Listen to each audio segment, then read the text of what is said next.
कोई तैयारी नहीं कर रहा है, सब तैयारी रहने की कर रहे हैं। कोई लाखों में एक चलने वालों में तैयारी कर रहा है कि मुझे श्री जी के पास जाना है।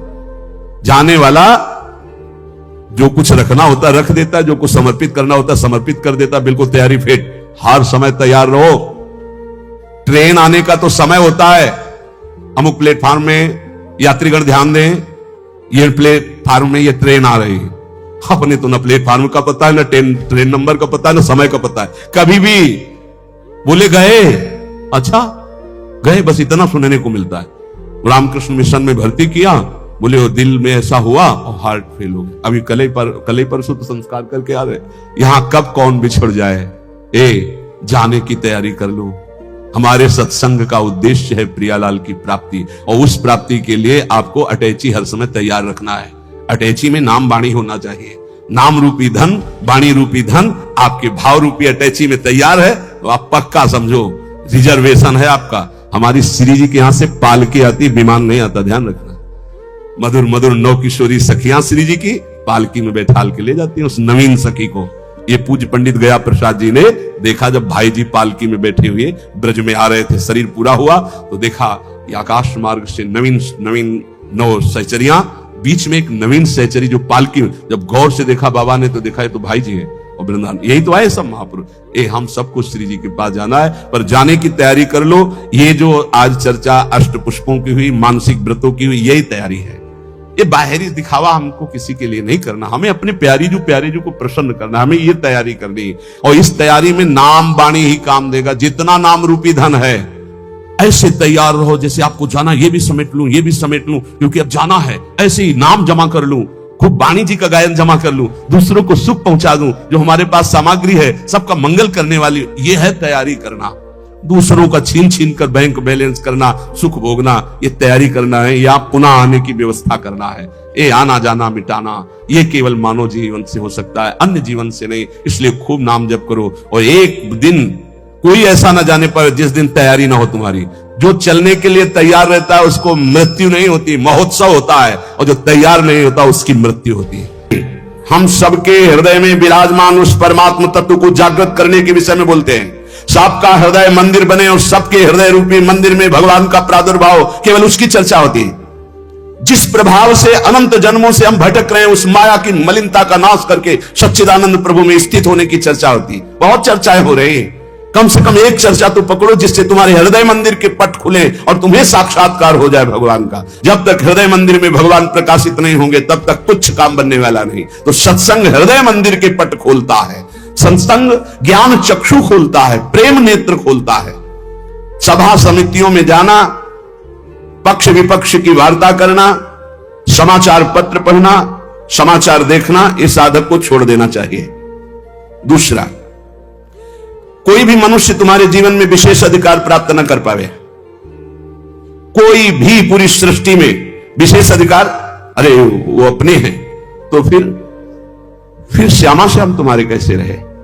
श्यामा श्याम तो तभी अपने माने जाएंगे जब कोई और अपना ना हो। मेरे तो गिरधर गोपाल दूसरो न कोई, सिद्ध महान प्रेम रस में डूबी हुई मीरा जी के वचन है। मेरे तो गिरधर गोपाल दूसरो न कोई। गोस्वामी तुलसीदास जी, एक भरोसो, एक बल, एक आस विश्वास, एक राम घनश्याम है चातक तुलसीदास।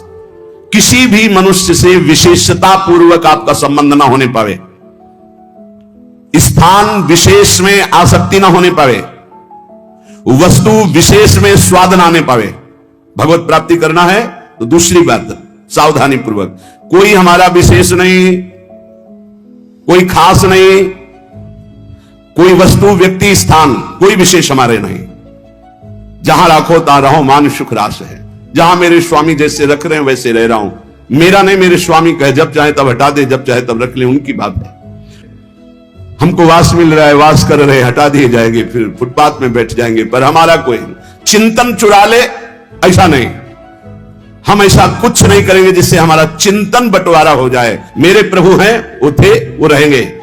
उनके एक निमिष मात्र से अनंत ब्रह्मांडों का सृजन हो जाता है। वो जहां रखेंगे जैसे रखेंगे। जहां राखो तहां रहो, मान सुख रास है। उपासक किसको बैठा ले? स्थान विशेष में आ सकती नहीं, व्यक्ति विशेष में आ सकते नहीं, वस्तु विशेष में आ सकते नहीं। हमारे लिए ना कोई वस्तु विशेष है, ना स्थान विशेष है, ना व्यक्ति विशेष है।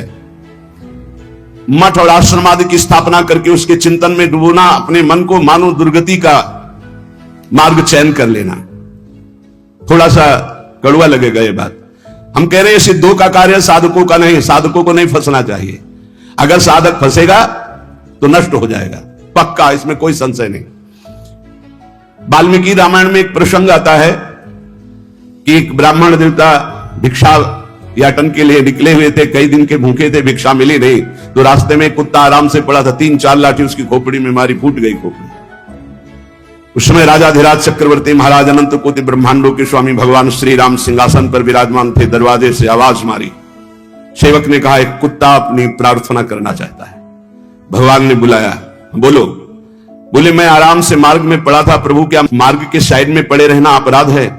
मैं कुत्ता हूं तो इसलिए मेरा इतना भी अधिकार नहीं कि मैं रास्ते के साइड में पड़ा रहूं। नहीं हुआ क्या, एक ब्राह्मण ने हमारे 4-5 लाठी मारी, खोपड़ी फूट गई। आप बताओ क्या मेरा दोष क्या था? मैंने भूखा भी नहीं, मैंने उसको कुछ छेड़ा भी नहीं, फिर क्यों मारा? बोले हमारे दरबार में ब्राह्मण को तो दंड दिया नहीं जाता। हाँ आप आए हो इसलिए बुलाते हैं उनको और प्रार्थना करेंगे कि ऐसा क्यों किया। बुलाए गए, भगवान आदर किए उन्हें और कहा आपने ऐसी त्रुटि क्यों की, क्यों मारा इसको? बोले 3-4 दिन से भिक्षा नहीं मिल रही थी, आराम से सो रहा था, मैं भूखा टहल रहा हूं, गुस्सा ही हमने मार दिया। अपराध है आपका। हाँ है। कुत्ते से कहा कि मैं तो दंड नहीं दे सकता क्योंकि हमारे दरबार में ब्रह्म ऋषि को दंड नहीं दिया जाता, आप दंड निर्धारित कीजिए, क्या दंड दिया जाए? उनका कलिंजर पर्वत का इनको महंत बना दिया जाए। तो ये दंड है, पुरस्कार। जिसको मांगने से भी भिक्षा नहीं मिलती वो कलिंजर पर्वत के बहुत बड़े आश्रम का महंत बन जाएगा आगे चलकर, तो ये तो पुरस्कार मिला, ये तो दंड थोड़ी। बोले नहीं प्रभु, मैं मानते ही हूं, पूर्व का मैं मानते ही हूं, जो कुत्ता बना हूं, ये जब कुत्ता बनेगा ना तब इसको समझ में आएगा। सीधे कुत्ता ना कह करके इसको हमने, अगर साधक के ये सिद्धों का खेल है, जो स्वात्मानंद में मगन है वो पूरा साम्राज्य चला सकते हैं, लेकिन जो साधक है अगर इस प्रपंच में फंसा तो मारा जाएगा। जब तक भगवत साक्षात्कार न हो तब तक होश में मठ और आश्रम आदि की स्थापना करके उसके चलाने की चिंता करना, ये सब बिल्कुल परमार्थ से भ्रष्ट कर देने की बात है। चौथा, साधन में आलस्य, प्रमाद अपनी दिनचर्या में कभी नहीं होना चाहिए। गुरु प्रसाद से अभी तक, अब आगे भगवान जाने, अगर 102 बुखार भी है और हमारा नियम है 12:30 बजे 1 बजे जगना, तो जगना है, जगना। पैदल आते थे, अब ठीक उसी समय राउंड लगा के अपनी दिनचर्या है, अपनी दिनचर्या में 1 मिनट का फर्क नहीं। अब तो आराम से सो सकते हैं, नहीं, आराम कहां, जब तक शरीर में श्वास है आराम नहीं। इसको ऐसे रगड़ा जाता है जैसे कंजूस मालिक नौकर से, ऐसे इस शरीर का प्रयोग किया जाता है। एक एक श्वास बचा बचा के भगवान के चरणों में, और खूब मेहनत कराओ इससे। ये किस काम में आएगा? खा खा के अगर वजन बढ़ा रहे हो तो लकड़ी का वजन बढ़ेगा, फूंक दिया जाएगा शरीर, और किस काम में आएगा? ना उठने में सुविधा, ना दिनचर्या में सुविधा। जब शरीर बढ़ जाता है ना, अरे थोड़ा कम खाओ, खूब इसको व्यायाम प्राणायाम और अपनी दिनचर्या मेहनत करो, खूब नाम जप करो, भजन करो, इसके लिए मिला है। बोले साधन में आलस्य नहीं होना चाहिए, अपनी दिनचर्या में प्रमाद नहीं होना चाहिए। किसी भी साधक, दिनचर्या में प्रमाद का मतलब है अपने जीवन को नष्ट करना। ये नींद अच्छा है या राधा राधा रटना अच्छा है? हम कहते थोड़ा सो लो। नींद में केवल सुख जो मिलता है वो 5-6 घंटे संसार का चिंतन छूट गया, इस बात का है। तो तुम बैठे बैठे जागृत में यदि ऐसा अभ्यास बना लो, उसे समाधि कहते हैं। न जागृत है, न स्वप्न है, न सुषुप्ति है, भगवदाकार वृत्ति है। इसी के लिए तो हमारा मानव जीवन हुआ है। साधक अपनी साधना में प्रमाद न करे। कभी 3 बजे, कभी 4 बजे, कभी 5:30 बजे, कभी 2 बजे, ऐसी दिनचर्या ने, एक राइट दिनचर्या, 2, 4, 5 मिनट की बात अलग, पूरे जीवन आजीवन एक दिनचर्या चलनी चाहिए साधक की। फिर कर लेंगे प्रमाद, दीर्घ सूत्रता, ये नहीं होना चाहिए। 11 माला कहा है, आज 5 माला हुए, कोई कल 11 और 6, फिर कल जब 11 और 6 पूर्ति कर रहे तो 6वें पूरे, 11 फिर आगे कर, धीरे धीरे नियम ही खत्म हो गया, खत्म। हम कभी इस बात से राजी ना हो कि हमारा मन भजन के लिए आगे टालता है। जब हम दीक्षा देते हैं तो इतना जरूर कहते हैं कि 11 माला गुरु मंत्र के अधिक जपो तुम्हारे सौभाग्य का विषय पर। हमारा नियम 11 कम से कम प्रारंभिक स्थिति में, 12 पद कम से कम चतुरासी जी के पूरी पाठ कर जाओ, तुम्हारे अहो भाग्य, धन्य भाग। रो रो कर जब नाम पुकारते हैं तब कृपा होती है। पता नहीं कौन सी परिस्थिति ऐसा आ जाए कि लाद कर तुम्हें धाम से बाहर फेंक दिया जाए। हाँ, कोई रोग हो सकता है, कोई घटना घट सकती है, इसलिए सावधान, प्रमाद स्थिति नहीं, दीर्घ सूत्रता नहीं, अपने दिनचर्या में कोई फर्क नहीं पड़ना चाहिए। जिसकी दिनचर्या ठीक नहीं है, पूज्य सदगुरुदेव भगवान के वचन, साधु की पहचान उसकी दिनचर्या से होती है। जिसकी दिनचर्या राइट टाइम फिक्स चलती है, साधुता ठीक चल रही है। अगर दिनचर्या में व्यवधान, तो तुम्हारे जीवन में व्यवधान है, हटा दो, अपनी दिनचर्या में आओ। दिनचर्या ठीक होनी चाहिए। गुरुजनों के वचनों में, शास्त्र के वचनों में अविश्वास, अश्रद्धा या उपदेश दिए हुए कार्य के लिए निश्चय की कमी। आपको ऐसा करना है, हां हां कर लेंगे, नहीं वही करना है जो आज्ञा हो गई, बस सब बात बन जाएगी। पांचवा, कोई तुमसे विजय प्राप्त करने आया है शास्त्रार्थ के लिए, पहले ही हाथ जोड़कर हार जाओ। अगर भगवत प्राप्ति करनी, परास्त करने की कोशिश मत करो। छठवां, अपने को संत मानना और दूसरों को दोष दर्शन करना, यह साधक का नाश कर देने वाला होता है। अपने को संत मानना, दूसरों को असंत मानना, मतलब पतन का रास्ता निश्चित कर लिया। आचार्य चरण कह रहे, क्वा हम तुच्छा परम अधमा प्राण हो गर्ह कर्मा, कहां मैं तुच्छ अधम अपराध करने वाला हूं। अपने को असंत और दूसरों को संत माने। सातवां, दूसरों के दोष देखना और उनको प्रकाशित कर देना, यह केवल गुरु की वृत्ति में होना चाहिए। वो अपने शिष्यों के दोष देखकर उसे प्रकाशित करके नष्ट कर दे। बकाया साधक को एक कभी वृत्ति नहीं रखनी चाहिए कि दूसरों के दोष देखकर और उनको प्रकट करना, चुगली करना। अगर साधक किसी के दोष देखता है तो उसी के सामने उसको फटकारे, तब तो मित्र माना जाएगा। और उसके चले जाने के बाद यदि पीछे चर्चा करता है तो उसे निंदा करते हैं, निंदा करने से पाप लगेगा। तुम्हारे अंदर वही दोष बहुतायत मात्रा में जागृत हो जाएगा। शब्द याद कर लो। अगर किसी के प्रति तुम्हारा दोष दर्शन है तो उसी के सामने कहो उससे, ए भाई, हमने सत्संग में सुना है, ये जो तुम्हारी बात है ना, ये ठीक नहीं है, इसको सुधार कर लो, तो निंदा नहीं मानी जाएगी। वो चला गया, इसके बाद आप उसकी चर्चा करते हैं, अब ये पाप होगा। पर निंदा के किए त्यावत नहीं कछुआत, मूर्ख पर्वत पाप को ले चल अपने साथ। आठवां, किसी भी मनुष्य का ना शरीर से अपमान, ना वाणी से अपमान और ना मन से उसके नाश का चिंतन। जो तुम्हारा अहित कर रहा है, तुम्हारी निंदा कर रहा है, तुम्हारा अपमान कर रहा है, तो तुम्हें लौट कर अपमान नहीं करना। यह सिद्धांत है भगवत प्राप्ति का। और मन से संकल्प नहीं बनाना कि भोगोगे, क्योंकि तुम भजन करते हो। अगर ऐसा सोचे तो वो भोगेगा जरूर, लेकिन तुम्हारा भजन भगवत प्राप्ति के योग्य नहीं रह जाएगा। नवा, पर चर्चा, बैठकर सदैव दूसरे के विषय की चर्चा। ये साधकों में कुछ दोष होते हैं, इसलिए इसका सुधार करना चाहिए। पर चर्चा, पर निंदा से साधक को बहुत बचना है। ये जबान बहुत दुष्ट है, इसको रोको, वाणी को रोको। वाणी एक अमोल है, जो कोई बोले जान, हे तराजू तौल के तब मुख बाहर आन। और 10वां, सीरियल, नाटक, सिनेमा, नौटंकी, ये सब साधक नहीं। असत साहित्य नहीं पढ़ना, नहीं देखना, नहीं सुनना, बहुत बड़ा प्रभाव पड़ता है। इससे बहुत बड़ा प्रभाव पड़ता है, बहुत बड़ा प्रभाव पड़ता है। आपको अनजाने में पतन के मार्ग में आपको ले जाएगा। आपको सुनना है सत्संग, तो सुनने वाला यंत्र रखिए। ये सुनने के लिए ये जो टच वाला मोबाइल है, बचो इससे, पक्की बात है।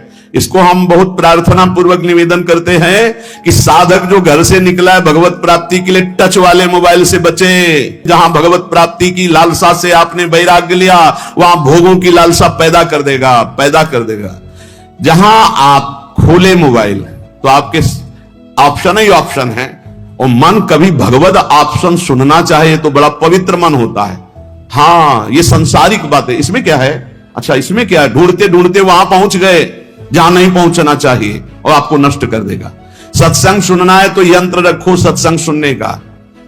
अगर आपको सही माने में मोबाइल का ही प्रयोग करना है, बहुत जरूरी है, तो हम कहते हैं छोटा वाला मोबाइल रखो। लेकिन नहीं, स्मार्ट, बड़े स्मार्ट बने हो, माया से थोड़ी तुम्हारी स्मार्ट गिरी चलेगी। माया तुमसे ज्यादा स्मार्ट है, उसी स्मार्ट में फंसा देगी। स्मार्ट है तो कहते हैं उसे स्मार्ट मोबाइल कहते हैं। हाँ, तुम्हारी स्मार्ट गिरी नहीं चलेगी माया के आगे। वो एक दृश्य दिखाकर, मछली के मैथुन को देखकर 100 भरी महात्मा जल में समाधिस्थ रहते थे, साधना भ्रष्ट हो गई।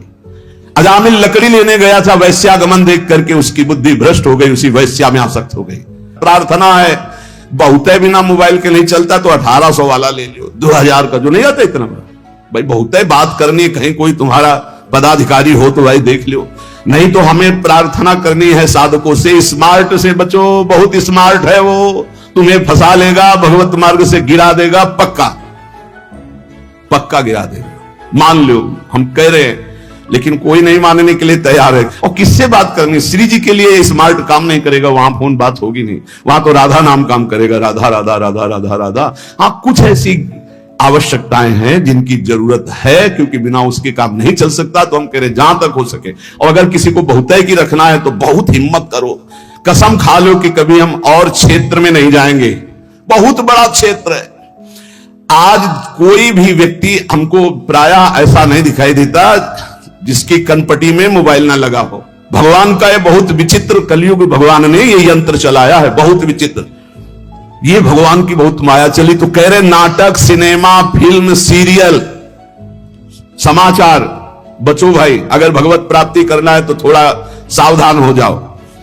11वां, शास्त्र विरुद्ध कोई भी आचरण ना हो, नहीं तो भय को प्राप्त हो जाओगे। बड़े शेर दिल होकर के भी तुम्हें गुलामी ऐसे की सहनी पड़ेगी जो तुम सोच नहीं सकते। अगर अशास्त्रीय थोड़ा भी कर्म हुआ तो वही तुम्हें रौंद देगा। एक छोटा सा, एक नीच प्रवृत्ति वाला तुम्हारे ऊपर शासन कर लेगा। हमारी बात को समझना, जो लिखा है, शास्त्र विरुद्ध कोई भी आचरण तुम्हारे शेर दिल को रौंद देगा। शेर दिल का मतलब समझते हो? साधु सिंहवत होता है, बिल्ली बना देगा, वही तुम्हें डाउन होना पड़ेगा, वही तुम्हारी हंसी उपहास, वही तुम्हारी निंदा हो जाएगी, अशास्त्रीय आचरण। 12वां, बड़ों के आने पर खड़े हो जाना चाहिए, नहीं तो प्राण शक्ति कमजोर होती है। अपने से पूज्य और बड़े जन आवे तो हाथ जोड़कर खड़े हो जाने से हमारी प्राण शक्ति मजबूत होती है। पक्का मानो, ये जो दिल कमजोर हो रहे हैं ना, इसका कारण खान पान व्यवहार अशास्त्रीय, ये जो सुबह 8-10 बजे तक सो रहे हैं, आयु नष्ट हो रही, ये जो नाना प्रकार के बाहरी भोजन कर रहे हैं, इनसे अपने यंत्र कमजोर हो रहे हैं, जो अशास्त्रीय कार्य हो रहे हैं उनसे जीवनी शक्ति नष्ट हो रही, प्राण शक्ति कमजोर हो रही। पक्का मानिए, आज प्रायः लोग ऐसा ही है कि 1-2 बजे रात्रि के सोते हैं और 8-10 बजे जगते हैं। हमारी प्रार्थना है भुवन भास्कर उदय हो रहे और आप सो रहे, तो आपकी स्त्री कीर्ति, यश, पवित्रता, प्राण शक्ति, जीवन शक्ति, इन सब का नाश हो रहा है। अरे प्रातः काल भगवान उदय हो रहे हैं, हाथ जोड़कर प्रणाम मात्र कर लो, नार्घ दो तो प्रणाम तो कर लो, भुवन भास्कर पधारे सूर्य नारायण। लेकिन नहीं, 10-11 बजे तक सोते, प्रायः दिनचर्या बन रही।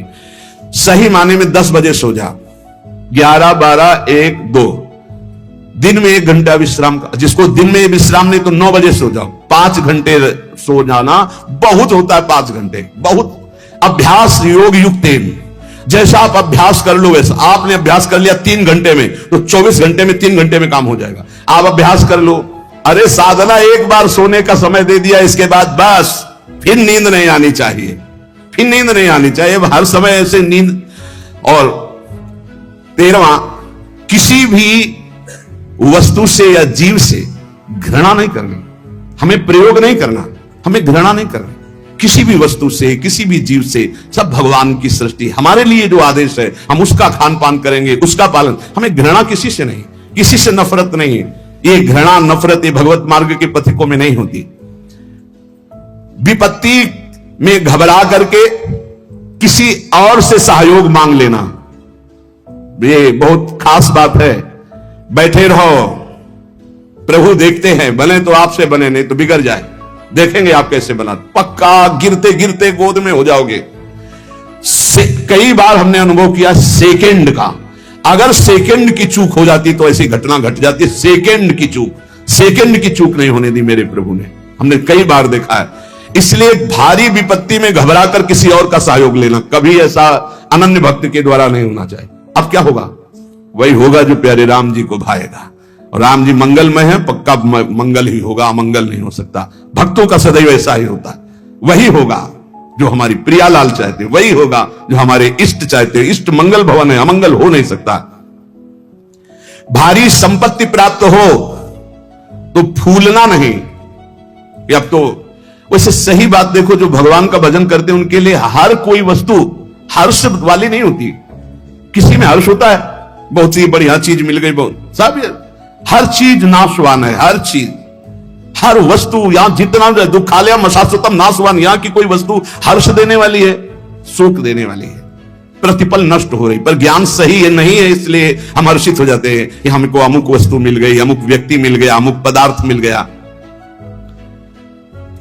किसी भी कारणवश अकस्मात आपकी बात सिद्ध हो जाती है, जो आप कह दिए, तो आप उसके सिद्ध हो जाने पर जो आपने कहा, आपको दुख होना चाहिए।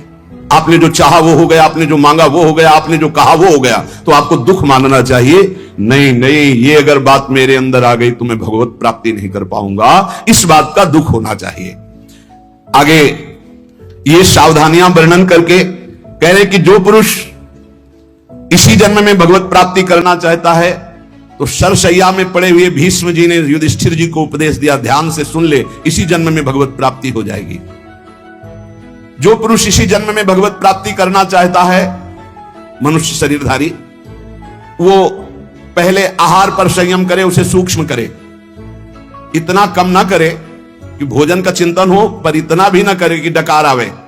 भगवत प्राप्ति करनी है तो ये बात पकड़ लो, हजारों जगह शास्त्रों में बात लिखी, मिता आहार, भिक्षान्नम औषधम, जैसे औषधि पाई जाती है ऐसे बहुत संभाल के खाओ पियो, जितने से एकदम आपका शरीर हल्का बना रहे।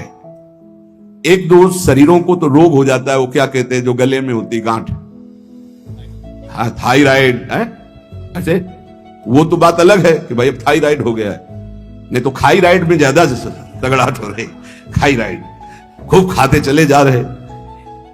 जिसको इस जन्म में भगवत प्राप्ति करनी, भोजन पर पहले सुधार करे, अल्पाहार और सात्विक भोजन, चाट चटोरा भोजन की तरफ से बचे। अगर भगवत प्राप्ति करनी है, अल्पाहार करे, प्रकृति से परे अविनाशी पद की प्राप्ति के लिए प्रकृति के आकर्षण पर विजय प्राप्त करना पड़ेगा। जो साधक घर में रहकर या घर छोड़कर, दोनों साधक होते हैं, गृहस्थी और विरक्ति, जो घर में रहकर साधना कर रहे हैं उनको चाहिए किसी और का ना खाएं, अपनी मेहनत का कमाया हुआ ही भोजन पावे, चाहे जहां जाए, कहीं किसी और का ना खाएं। 10 रुपए का खाया है 20 दे दो, तुम्हारे को भगवत प्राप्ति करना है। कभी ऐसा नहीं कि रास्ते में भंडारा बट रहा है, हलवा बट रहा है, दबा के पा लिया, चलो यार कम से कम बचे तो 100-200 रुपए, नहीं बचे नहीं, जिसके लिए आए थे वो सब ले गया। वो गृहस्थ आदमी को अगर किसी का पानी भी पियो तो 5 रुपया उसको दे दो, 2 रुपया दे दो, नहीं रुपया दे दिया, वहां 2-4 दोना पत्तल उठा करके आसपास से कुछ सेवा कर दो। कोई तुम्हारे सुकृत ना लेने पावे भगवत प्राप्ति के मार्ग। अगर विरक्त है तो भिक्षान्नम औषधम, विषयों के सामने उपस्थित होने पर भोगने की इच्छा ना होना। गृहस्थ हो, तुम्हारे धर्म के विरुद्ध भोग का अवसर आ गया, हट जाओ, भाग जाओ, प्राण बचा लो, मत भोगना, नहीं तो भगवत प्राप्ति में बाधा। और विरक्त है, भोग सामग्री एकदम एकत्रित है, एकांत है, भोग लो, ना ही भोगना, क्योंकि मुझे भगवत प्राप्ति करनी है। नेत्र से, वाणी से, मन से किसी भी दूषित भोग को ना भोगना। नेत्रों से भी भोगना होता है। आप मोबाइल में देख रहे हो या छुप के देख रहे हो, ये ऐसा दृश्य देख रहे हो, ये नेत्रों से भोग हो गया, ये आपको नष्ट कर देगा। नेत्रों से बहुत नष्ट हो चुके हैं, नेत्र ही है जो दिखा करके भ्रष्ट हो गए। किसी के सामने ना, तो एकांत में नेत्र से भोग भोगना, वाणी से, मन से बिल्कुल दूषित वार्ता करना, दूषित संकल्प करना, दूषित दृश्य देखना है, भगवत प्राप्ति करना है तो चाहे गृहस्थ हो चाहे विरक्त, बचो इससे। किसी भी प्राणी से अतिवाद करना, बहुत बातें करना, मित्रता बना लेना, वैर कर लेना, यह सब नहीं। भगवत प्राप्ति के मार्ग में ये भीष्म पितामह जो उपदेश कर रहे हैं, किसी के सामने अभिमान भरा वचन बोलना, अभिमान भरी क्रिया करना, अभिमान भरी चेष्टा करना, जैसे अभिमान हो जाता है। अहंकार भरी बात, अहंकार भरी क्रिया, अहंकार भरी कोई चेष्टा ना करे। यदि तुम्हें कोई क्रोध दिला रहा है तो तुम क्रोध ना करके मीठे वचन से ही उत्तर दो। जब किसी के यहां भिक्षा मांगने जाओ तो वो तुम्हें आदर दे तो उस घर में मत बैठना। भीष्म पितामह जी का है ये उपदेश। यदि तुम्हें किसी कोई निमंत्रण दे तो कभी मत जाना। भगवत प्राप्ति करना है ये विरक्त के लिए। अगर तुम्हें कोई आज महाराज हमारे घर पाइएगा, कदापि मत पाना। निमंत्रण में कदापि मत पाना, ये भीष्म पितामह जी मना कर रहे हैं। और जब भिक्षा मांगने जाओ तो बहुत घरों से मत मांगो, कुछ नियम रखो, 4 घर 5 घर, मिले तो मिले, नहीं उपवास। अब ये नहीं कि पूरे गांव में टहले आए, नहीं 5 घर 7 घर ऐसे नियम रखे जाते हैं कि हम सिर्फ 5 घरों में जाएंगे, मिले ना मिले। ये नहीं कि पूरे गांव में टहले आएगी, जब तक भरपेट के दोनों टाइम के लिए ना मिल जाए तो हम 50 घर मांग ली। ये भिक्षान नहीं, भिक्षान 5 घर या 7 घर। आवाज लगाई, नहीं मिला तो उपवास कर गए। निमंत्रण पाए हुए घर में कभी भिक्षा ना पाने जाए, ये भगवत है कोई रहस्य। मूर्ख पुरुष जब आप परमार्थ में चलते हैं, आपका उपहास उड़ाएंगे, हो सकता है वो आपका तिरस्कार भी कर दें, मारपीट भी कर दें। आप अपने हृदय में दुख ना मानने, हृदय में आनंदित रहें। कोई प्रारब्ध भोग का नाश हो रहा है और उसको डांटे नहीं, उसको मारे नहीं, उसको पर चिल्लाए नहीं, वो तो निमित्त मात्र है। भगवान आपके प्रारब्ध का क्षय करा रहे हैं यदि भगवत प्राप्ति करना। बहुत बार ये बातें आ गई है। आताताई पर भी कभी क्रोध करके उसे शाप ना दें। साप देने का मतलब है भजन का फल है। अगर भजन है, सच्चाई से चल रहे हो आप, अंदर से सोच ले बहुत सता लिया अब तो भोगेगा, तो पक्का भोगेगा, इसमें कोई संशय नहीं। क्योंकि भजन एक अमोघ शक्ति है, जिधर जाएगी उधर। तो हमारा भजन मंगल के लिए कि अमंगल के लिए? तो कह रहे आताताई तुम्हें कितना भी सताए, तुम क्रोध करके उसे शाप आदि मत देना, कभी अंदर से बुरा मत चाहना। गृहस्थ के घर में जब धुआं निकलना बंद हो जाए, अब धुआं नहीं, गैस है, गैस के चूल्हा है तो धुआं का कोई ज्यादा काम ही नहीं। जब मूसल की आवाज आनी बंद हो जाए, भीष्म पितामह के समय मूसल से कूटा जाता था, अब तो मूसल से नहीं, तो मशीनों से है। और जब सब भोजन कर चुके तब विरक्त को भिक्षा मांगनी चाहिए, मतलब लगभग 2 बजे।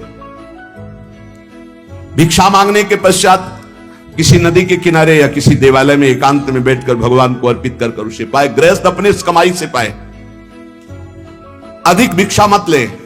श्री पूज्य सदगुरुदेव भगवान ने कहा कि टुकड़ा या 1 रोटी, बहुत अगर नहीं मिला है 4-5 घरों में, और आखिरी घर में 2 रोटी मिल रही तो बस 2 रोटी, तीसरी रोटी हुई तो भिक्षा नहीं मानी जाएगी। ये सदगुरुदेव भगवान के मुख्य वचन। शुद्ध भिक्षा 1 टुकड़ा, आधी रोटी।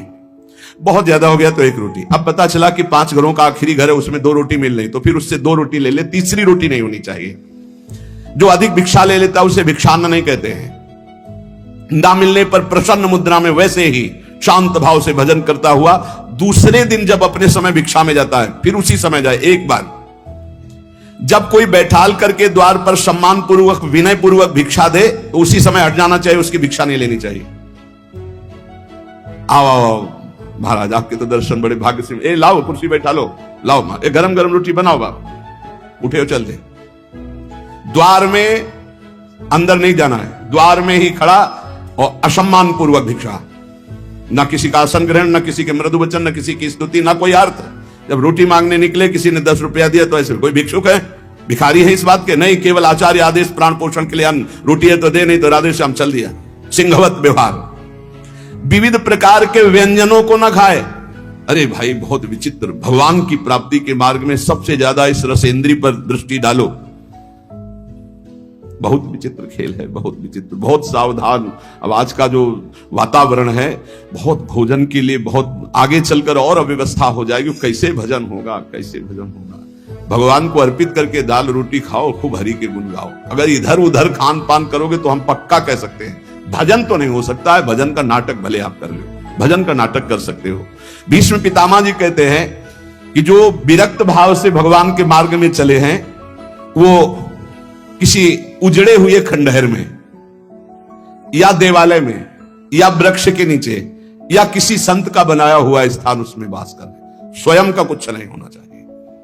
अपने शरीर निर्वाह केवल करना है, बने बनाए बिलों में वास कर लिया। घर गृहस्थी के यहां नहीं, विरक्त को घर गृहस्थी के यहां शयन नहीं करना चाहिए। हम भ्रमण किए हैं, बड़े संतों का संग किए, तो हमने देखा कि गांव के बाहर स्कूल, मंदिर या किसी बट वृक्ष के नीचे या भगवान शंकर का छोटा मंदिर, वहां घरों में गृहस्थों के सैया पे शयन करोगे, खूब भजनानंदी बनोगे तो सिद्ध ही हो तो प्रणाम, नहीं साधक है तो चौपट हो जाएगा। क्योंकि परमाणु वहां है, वहां गृहस्थी के परमाणु। घर गृहस्थी में बस मधुकरी मांगी हो बाहर। बहुत सावधानी की जरूरत है। भीष्म पितामह जी कह रहे हैं विरक्त को अपने मन को अचल और स्थिर करने के लिए कहां शयन करे? वृक्ष के नीचे, उजड़े हुए खंडहर, देवालय, ऐसे बाहर, या किसी संत का जहां साधु समागम। किसी भी गृहस्थ के घर में विरक्त को शयन का अधिकार नहीं। बाहर बहुत ही ऐसी अव्यवस्था है तो स्कूल होते हैं गांव में, या गांव के किनारे कोई न कोई छोटा मोटा मंदिर होता है, लता वृक्ष होते हैं, अपना आहार करो, एकांत सेवन करो। अपने तो करुणा है, धाम में वास मिला हुआ है श्री जी के। जो किसी गृहस्थ से राग कर लेता है विरक्त होकर के, उसके अंदर पाप कर्म की इच्छा प्रकट होने लगती है। बहुत सावधान। नित्य तृप्त रहो, भगवत चिंतन में छके रहो, संतुष्ट रहो भगवत चिंतन में, मुख प्रसन्न रहे, इंद्रियां शासन में रहे, निर्भय रहो भगवत मार्ग के पथिक। हर समय नाम जप चलना चाहिए, मौन का आश्रय लो नाम जप बढ़ाने के लिए। वैराग्य की भावना को पुष्ट रखो। समस्त जगत के पदार्थ नाशवान हैं, किसी पर आसक्त मत हो। सब ये उत्पत्तिशील जितने सब विनाश को प्राप्त होंगे, इसलिए सत्य नहीं है, सत्य सच्चिदानंद भगवान है।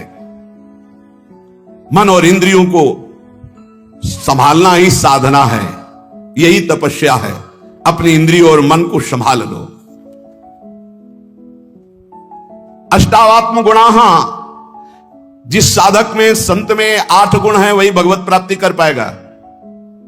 शास्त्र है, दया सर्वभूतेषु, शांतिरनुसूया, शौच मानयासौ, मंगल कार्पण्य मस्पृहा। कह रहे सबसे पहला है दया। दया सर्वभूतेषु।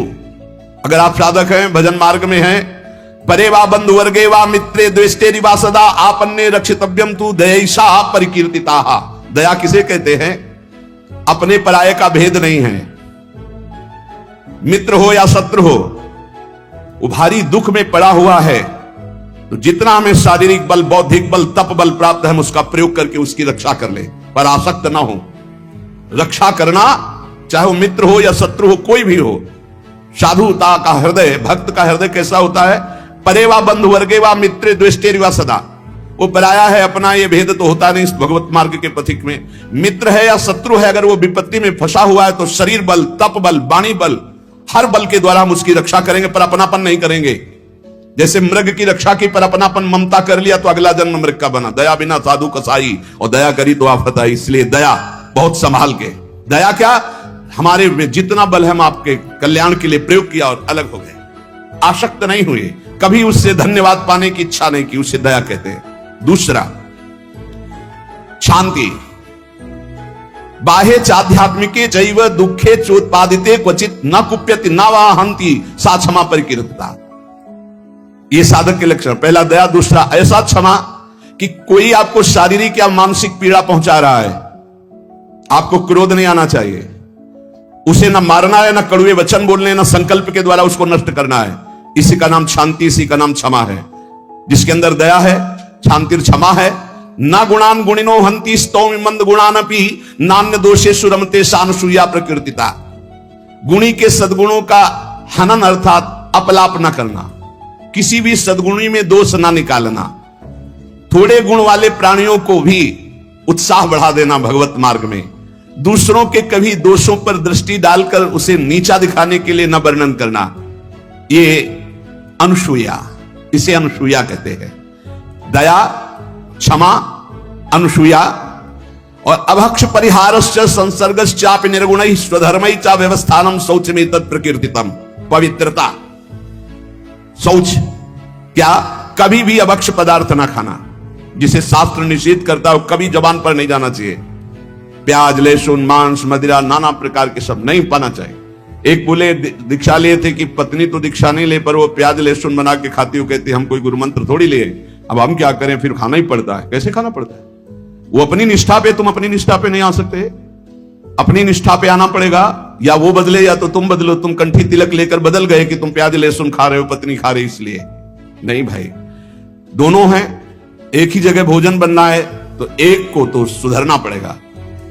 या तो फिर आप अपने लिए रोटी ले लीजिए और नमक से पा लीजिए। जय दिन आप नमक रोटी पाएंगे तय दिन उसका हृदय जलेगा और उसको सुधरना पड़ेगा, प्याज लहसुन छोड़ना पड़ेगा।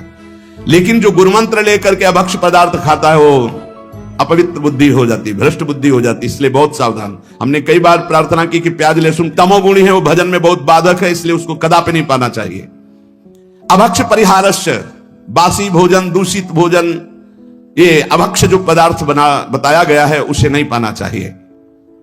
दुर्गुण रहित प्राणियों का संसर्ग नहीं करना चाहिए। पवित्रता का मतलब केवल स्नान ही कर लेना नहीं है, अभक्ष पदार्थ नहीं खाना और कुसंग नहीं करना, कुसंग भी अपवित्रता है, और स्वधर्म में दृढ़ रहना, इसी को पवित्रता कहते हैं। पवित्र भोजन पाना, सत्संग करना और स्वधर्म में दृढ़ रहना सच्ची पवित्रता इसे कहते हैं। शरीरम पीड्यते येन शुशुभेनापि कर्मणा अत्यंतम तन्न कर्तव्य मनायासा च उच्यते।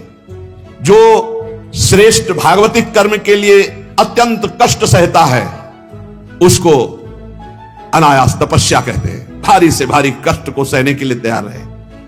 बुखार है लेकिन हमें सत्संग में जाना है, शरीर पीड़ा में है लेकिन हमारी दिनचर्या है, हम प्रभु के दर्शन करेंगे जाके, हम सत्संग सुनेंगे जाके, हम अपने प्रभु की सेवा करेंगे, ऐसी होनी चाहिए। अनायास जो भगवत कृपा से तुम्हारे जीवन की पूर्ति के लिए आ जाए। प्रयास, विरक्त को प्रयास नहीं करना चाहिए, विरक्त को व्यापार नहीं करना चाहिए। विरक्त जो चाहे अनायासम शरीरम पीड्यते येन शुशुभेनापि कर्मणा अत्यंतम तन्न कर्तव्य मनायासा च उच्यते। किसी भी तरह विरक्त भाव वाले को, गृहस्थ को मेहनत करके कमा के अपने पर शरीर का पोषण, और विरक्त को अनायासम आकाश वृत्ति या मधुकर वृत्ति, ऐसे भाव से व्यापार आदि करके बुद्धि भ्रष्ट हो जाएगी, हरि और गुरु से विपरीत बुद्धि चली जाएगी। अरे भाई तुम कितना कमा सकते हो, देनहार कोई और है, देते रहते दिन रैन, लोग भरम मुंह पे करे तासो नीचे नयन। अरे वो लक्ष्मीपति जैसे, अरे जो चाहिए नहीं हो हमारे को क्या, हम तो, हमें प्रभु चाहिए, फिर कैसे। बहुत सावधान, बहुत सावधान। कभी कभी गुरुजन संकोच करते हैं तो इशारा उनका समझना चाहिए, और जब वो प्रकट कह दे तो भूल जाओ। अगर कदम उसी मार्ग पर रखोगे तो बहुत दूर निकल जाओगे, बहुत फिसल जाओगे। अनंत जन्मों के बाद अवसर मिला है माया से मुक्त होने के लिए। प्रशस्ताचरणम नित्य म प्रशस्ति विसर्जनम एतद्य मंगलम प्रोक्तम मुनिभिस्तत्वदर्शिभी। सदैव गुरुदेव के उपदेश और शास्त्र सम्मत कर्म करना चाहिए, कोई भी अशुभ कर्म नहीं करना चाहिए। तत्वदर्शी मुनियों द्वारा बताए हुए मार्ग से सदैव मंगल होता है, इसे मंगल कहते हैं। स्तोकादपि प्रदातव्य मदीने नांतरात्मना अहन्यानि यत्किंच कार्पण्यम ही तत् स्मृतम। अगर थोड़ी वस्तु मिली तो प्रसन्न रहो, अधिक मिली है तो प्रसन्न रहो, किसी भी स्थिति में असंतुष्ट मत रहो। प्रसन्नता ही सबसे बड़ी उपलब्धि है। संतुष्टायन केनवा, हर स्थिति में प्रसन्न रहना सीखो। मंगलम और अकार्पण्यम और अस्पृहा यथालाभे न संतोषा कर्तव्यो हृत वस्तुना परस्याचिंतयित्वार्थम सा स्पृहा परिकीर्तिता। कभी दूसरे से इच्छा मत करो, कभी दूसरे के वैभव की याचना मत करो। जब प्रभु को आपको देना होगा तो बिना मांगे दे देंगे। संतोष धन धारण करो, अस्पृहा, ये जिसमें होते हैं उसे भगवत प्राप्ति होती है। पहला है दया, दूसरा है क्षमा, फिर तीसरा है अनुसूया, चौथा है शौच पवित्रता, फिर अनायास जीवन की पूर्ति, और मंगल कार्पण्य और स्पृहा रहे। ये दीनता नहीं होनी चाहिए भोगों के लिए, किसी से इच्छा नहीं होनी, और निरंतर भगवत चिंतन। अब कह रहे हैं कि ये 10 बातें भगवत मार्ग के पथिक को त्याग देनी चाहिए। परद्रव्येष्वभिध्यानम, दूसरे के धन का अपहरण करने की वृत्ति, चाहे विरक्त हो चाहे गृहस्थ हो। परद्रव्येष्वभिध्यानम मनसानिष्ट चिंतनम, जो मन से भी दूसरे के धन का चिंतन करने लगता है तो खुद उसका अनिष्ट शुरू हो जाता है। शास्त्र की बात मान लो, जिम हरिशरण न एको बाधा सुखी मीन जहां नीर अगाधा। तुम भगवान से विमुख होकर जीत पाओगे। पर द्रव्येष्वभिध्यानम, ये मायावी लोग मिल जाते हैं। अगर धन का चिंतन करोगे मिल जाएंगे। बहुत बहुत मारा घूम रहा है रुपया, रुपया के लिए भगवत मार्ग, चाहे गृहस्थ हो चाहे विरक्त। रुपया कोई भगवत प्राप्ति नहीं कराता, केवल भोग देता है। तो भगवान जैसे रखें वैसे धर्म पूर्वक चलो, अन्याय पूर्वक या चिंतन पूर्वक नहीं। चिंतन नहीं धन का, चिंतन हरि का। मनसानिष्ट चिंतनम, चिंतन करोगे तुम्हारा अनिष्ट कर देगा रुपया। ये संसारी पुरुष नहीं समझ, रात दिन उसी की चिंतन करते हैं, तभी डिप्रेशन में पहुंच जाते हैं। नाना प्रकार की कुभावनाएं प्रकट होने लगती है।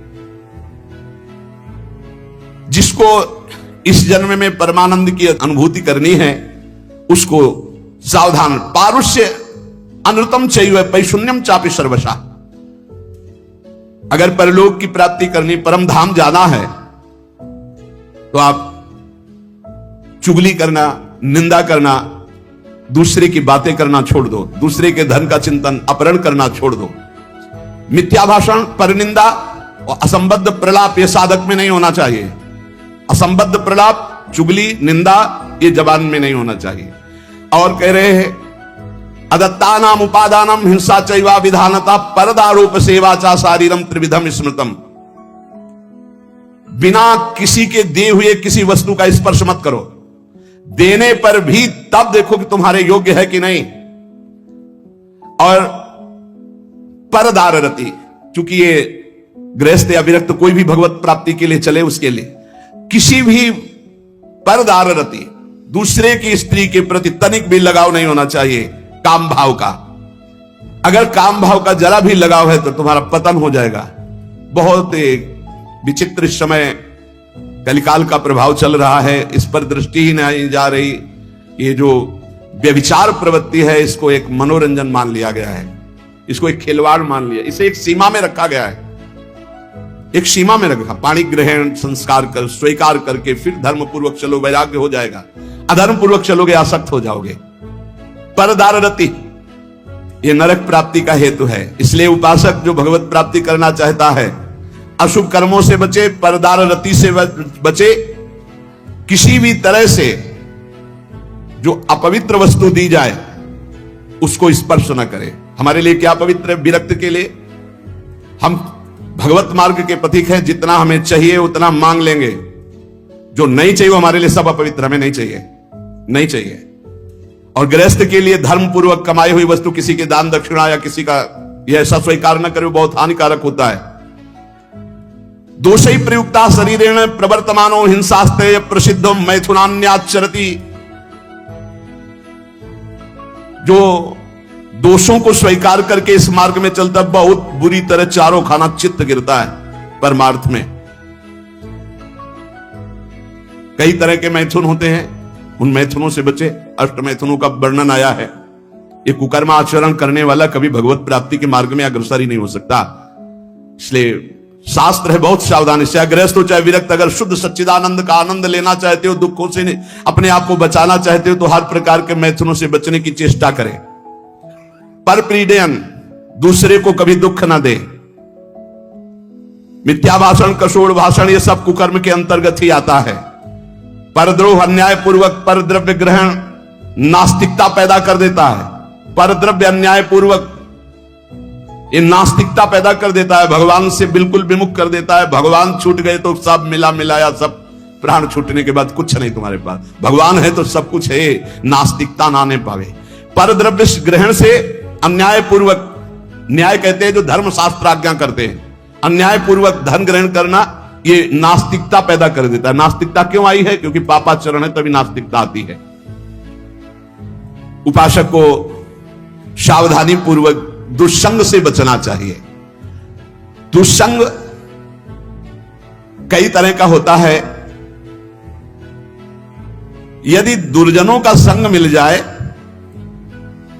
तो जैसे 10 वर्ष सत्संग करने से आप उज्जवल हुए, तो 10 दिन का दुर्जन का संग आपको नष्ट कर देगा।